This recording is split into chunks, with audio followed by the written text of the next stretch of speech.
আসসালামু আলাইকুম রহমতুল্লাহ। আপনারা আমার কাছ থেকে অনেকেই 10D ব্যান্ডের এনবিআরগুলো নিয়েছেন। হয়তোবা আপনাদের কোনো কারণে এনবিআরটি ফ্যাক্টরি রিসেট করতে হবে বা ফ্যাক্টরি ডিফল্ট করতে হবে। আজকে আমি এই ভিডিওর মাধ্যমে দেখাবো কিভাবে আপনাদের 10D এনবিআর ফ্যাক্টরি ডিফল্ট করেন বা ফ্যাক্টরি রিসেট করবেন। প্রথমে রাইট বাটন ক্লিক করে মেনুতে ক্লিক করবেন, তারপর প্যাটার্ন লক অথবা ইউজার আইডি দিয়ে লগ ইন করবেন। তারপরে সিস্টেমে ক্লিক করবেন।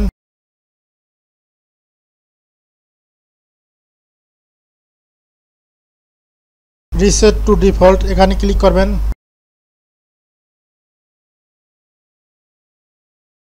অলে ক্লিক করবেন, তারপরে কন্টিনিউসে ক্লিক করবেন। রিসেট হয়ে গেছে। এনবিআর রিস্টার্ট নেবে, একটু টাইম অপেক্ষা করবেন।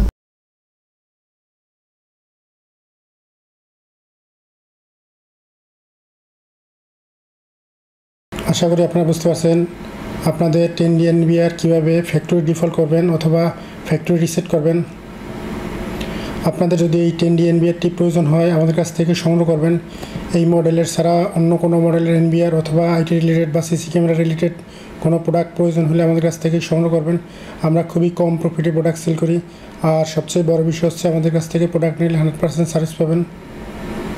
Thank you for watching.